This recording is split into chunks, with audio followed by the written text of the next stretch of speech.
A continuación tenemos la plática de Minerva sobre sistemas de ecuaciones diferenciales y modelación matemática. Ok, buenas tardes. Bueno, mi nombre es Minerva. Estudié física en la Facultad de Ciencias en UNAM. Estoy por terminar mis estudios de posgrado en el Instituto de Geofísica, en el posgrado de Ciencias de la Tierra. Y los trabajos que he hecho sobre modelación los he hecho conjunto con el área del grupo de modelación matemática y computacional del Instituto de Geofísica de UNAM. Entonces, bueno, por eso los pongo aquí porque parte de mi proyecto ha sido con ellos. Y bueno, empecemos con la clase.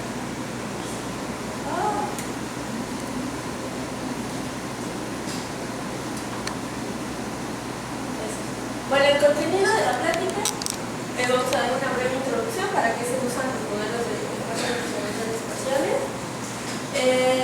las ecuaciones diferenciales parciales que usamos con los operadores elípticos, la discretización que usamos para manejar los modelos computacionalmente.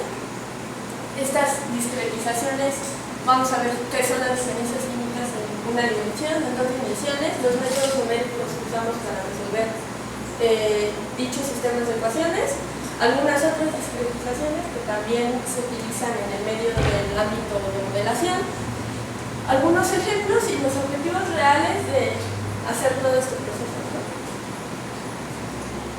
Bueno, los sistemas de ecuaciones diferenciales sirven, como a los físicos y los que hayan tomado física sabrán, para modelar muchas cosas en ingeniería, en química, en biología, procesos naturales, producción, en redes eléctricas, en muchas cosas, ¿no? Bueno, pero el interés por la modelación de estas ecuaciones en el ámbito matemático es poder optimizarlas desde la implementación y desde la teoría, digamos, que vayamos a utilizar para manejar las matrices que se generan de estos sistemas de ecuaciones. Entonces, la optimización es muy importante en esta área, ¿no? Además, actualmente la computación en paralelo tiene ahorita un boom desde computadoras personales que tienen muchos cores y los cuales pueden ser muy aprovechables para hacer cómputo en paralelo en tu casa, ¿no? Ya no necesitas un clúster demasiado grande para tener mucho rendimiento en la resolución de tus matrices.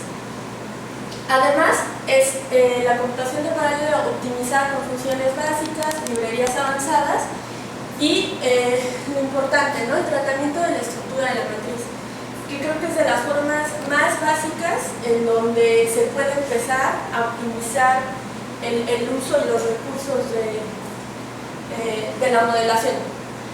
Estos enfoques no son excluyentes, la combinación lineal de todos ellos hacen que el rendimiento y la optimización se aprovechen y sean al máximo, ¿no?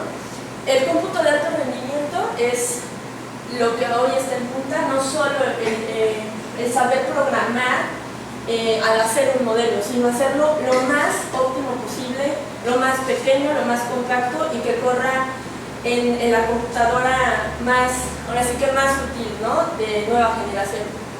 Entonces, por ejemplo, hay programas que están hechos en simulaciones, pero se requiere mucha gente y muchas personas que tengan, que sean de disciplinas complementarias, por así decirlo, para que a lo mejor esos modelos que ya se tienen hechos puedan optimizarse lo más que se pueda, ¿no? Ok. Siguiendo con las aplicaciones, en este caso se generan matrices simétricas, dispersas e indefinidas cuando se discretizan los sistemas de ecuaciones diferenciales. Estas, por lo tanto, constituyen la mayor fuente de problemas, las matrices dispersas, y es la manera típica de resolver estas ecuaciones discretizándolas. Es decir, aproximamos por ecuaciones que involucran un número finito de incógnitas el problema a tratar, ¿no? Ok.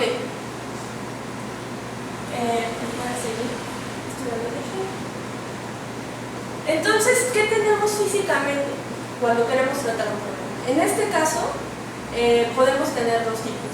Un problema que se puede manejar en que sea un medio continuo o un problema que se trate de muchos cuerpos libres modelando, ¿no? Por ejemplo, el problema de los cuerpos libres en modelación se utiliza generalmente en astronomía.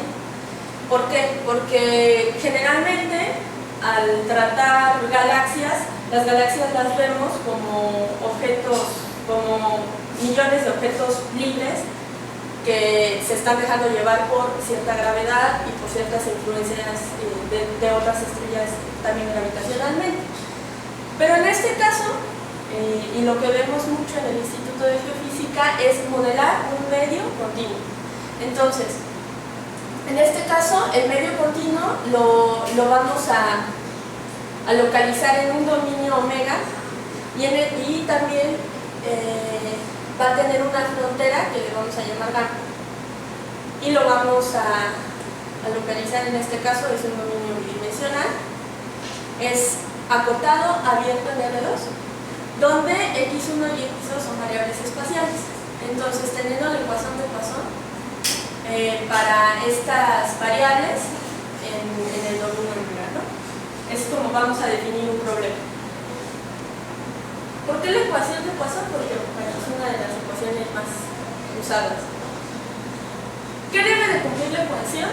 Bueno, debe cumplirse para todos los puntos dentro del dominio, ya que estamos manejando un dominio continuo, y hay condiciones que deben de cumplirse en la frontera de omega. Estas condiciones pueden ser de mucho tipo, depende de lo que el problema nos pida. Podemos tener una condición Dirichlet, el cual nos dice que en la frontera va a haber una función definida o una constante, una ecuación Neumann, donde nos dice que hay un flujo, ¿no? Es una derivada parcial respecto a la normal, o una condición de Cauchy, donde hay una combinación de ambas, ¿no? Depende qué tan complicado sea nuestro problema, es también qué tan complicada va a ser nuestra frontera. Generalmente, nuestra frontera a veces no es uniforme, ¿no? A veces entran cosas de un lado, por el otro hay una pared térmica o impermeable o permeable, y entonces todo eso se va a reflejar en la combinación de las fronteras que habrá en nuestro dominio. Ok, pasamos al tema de discretización. Ok, tenemos un dominio, vamos a tener, por ejemplo, el piso de este salón, ¿no? Queremos modelar el piso que hay aquí. El piso, digamos, que es continuo. Pero yo no me voy a poder continuamente aplicar la función a cada punto del piso. Y al fin de cuentas, por más que me acerque, voy a tener una resolución. Entonces, digamos que cada cuadro del piso le voy a aplicar la ecuación. Entonces, así tendré los cuadros que haya en el piso. Digamos que hay 128 por 200, ¿no? Entonces, esa magnitud de cuadros es la que me va a dar mi resolución en la discretización. Ok. El método de diferencias finitas, ya sea en una o en dos dimensiones, es fácil porque es simple y fácil de implementar. Además, conviene para regiones simples como el piso de este salón, que es un rectángulo, o es una malla para mallas uniformes, también como este piso, que pues, los cuadros son cuadrados, tienen la misma dimensión de un lado que otro, y la matriz resultante es estructurada. ¿Qué quiere decir con estructurada? Que cumple un patrón cuando aplicamos el método. En este caso, esta figura representa donde hay elementos en la matriz. Esto es una matriz, digamos que donde están los puntos es que ahí hay un número, hay un coeficiente al que corresponde. Y donde no hay nada es que va a estar llena de ceros. Y ahora voy a explicar por qué.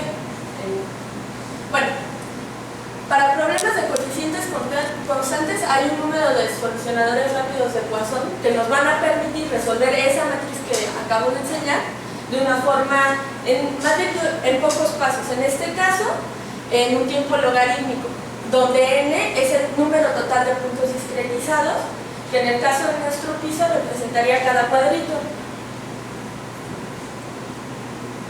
Entonces, ¿cuáles son las aproximaciones básicas cuando discretizamos? Bueno, sabemos que la derivada, como medio continuo, será continua, pero nosotros no estamos considerando todo el medio continuo, no estamos considerando cada cuadrito. Entonces, vamos a aproximar la derivada discretizándola de esta forma, donde h será el paso que vamos a dar, ¿no? Entonces, digamos que el paso sería el cuarto mide, no sé, vamos a poner 10 metros y lo vamos a dividir en 10 cuadritos, ¿no? Entonces el paso sería entonces cada paso va a ser un cuadrito, ¿no? Y ese es el h. Bueno, estas aproximaciones donde ya tenemos el paso sobre el 24avo y todo, pues no se van a tomar en cuenta porque son contribuciones muy pequeñas. Entonces generalmente nos quedamos con esta aproximación cuando, en este caso en una función C4 de una vecindad de X, por la fórmula de Taylor, alcanzamos la aproximación de la derivada, de la primera derivada, y por tanto se generaliza para la segunda derivada también, ya que la ecuación del Poisson, como lo vimos anteriormente, modela la doble parcial, ¿no? Con respecto a X. Entonces, lo que nos interesa para modelar la ecuación de Poisson en este caso es aproximar la segunda derivada de U, ¿no? Y esta va a ser nuestra aproximación, donde este término lo vamos a considerar despreciable generalmente. Ahora, lo que decía, ¿cómo se estructura la matriz? Le vamos a llamar a cómo vamos a acomodar a nuestros elementos ahora sí que del espacio real, del dominio real al dominio discretizado, se le va a llamar stencil. Bueno, el stencil, este es un stencil de solo una dimensión, ¿no? Y entonces este va a ser un punto, este va a ser, digamos que aquí hay un cuadrito, y aquí hay otro cuadrito, y aquí hay otro cuadrito del piso, ¿no? Entonces este va a ser un punto representativo de nuestro dominio, este va a ser otro punto. Entonces, si nos paramos aquí, digamos que este es el punto I del dominio, este va a ser el I más 1 y este va a ser el I menos 1. Y nuestro paso de aquí a acá va a ser H. ¿Ok? Entonces, cuando yo me paro, bueno, dejémoslo ahí, ahorita lo pondremos en este es UX, este es UX más H y este es UX menos H. Aquí estamos. Este es donde nos vamos a parar, la función valorada en X más H y la función valorada en X más H. Y así es como vamos a armar nuestra matriz. Este es un stencil de una dimensión, es como si solo trabajamos una hilera de cuadritos, ¿no? Quisiéramos modelar una barra unidimensional. Entonces, el punto central estará cargado, como aquí dice, por un menos 2. Este es el coeficiente que adquiere este valor. El coeficiente que adquiere el paso X más H es 1, aquí tiene implícito 1, y el que adquiere el X menos H es un 1, ¿no? Es otro 1. Entonces, por eso nos queda cargada en el punto donde nos estamos fijando, nos va a quedar un coeficiente menos 2. Y entonces,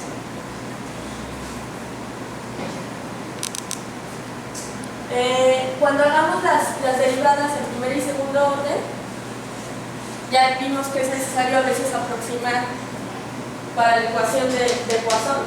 Entonces nos van a quedar en dos dimensiones, no, nos van a quedar estos coeficientes para una diferencia finita de 2 metros. Bueno, pero vamos a seguir. Entonces, regresando a la aproximación, ahora lo que quiere decir diferencias centradas finitas es eso, ¿no? Que yo me centro en un cuadrito y yo me fijo en su elemento que está a la derecha y que está a la izquierda con una distancia h. En este caso es uniforme. Entonces, en vez de llamarle reduciendo la notación, voy a llamar UI, donde estoy parado, I más 1, I menos 1, donde I va de 0 a N más 1, y el paso H va a ser 1 sobre N más 1, ¿no?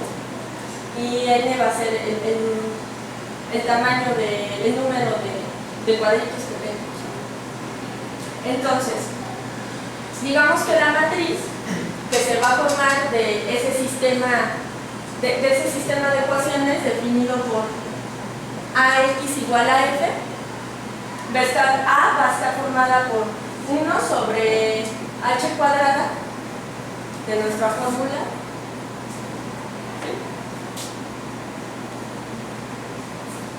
y bueno, como sabemos que en notación matricial H cuadrada entra en todos los valores, entonces lo podemos sacar de la matriz y vamos a tener una diagonal, de hecho 2 va acá, vamos a tener una diagonal de 2 y en esta matriz se llama tridiagonal, y en sus elementos vecinos vamos a tener una diagonal de menos 1.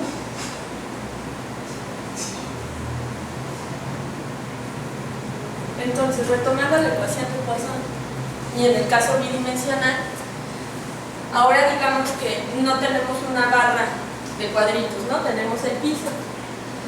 Y el piso va a ser un rectángulo que mide, digamos, L1 de ancho y L2 de largo, ¿no?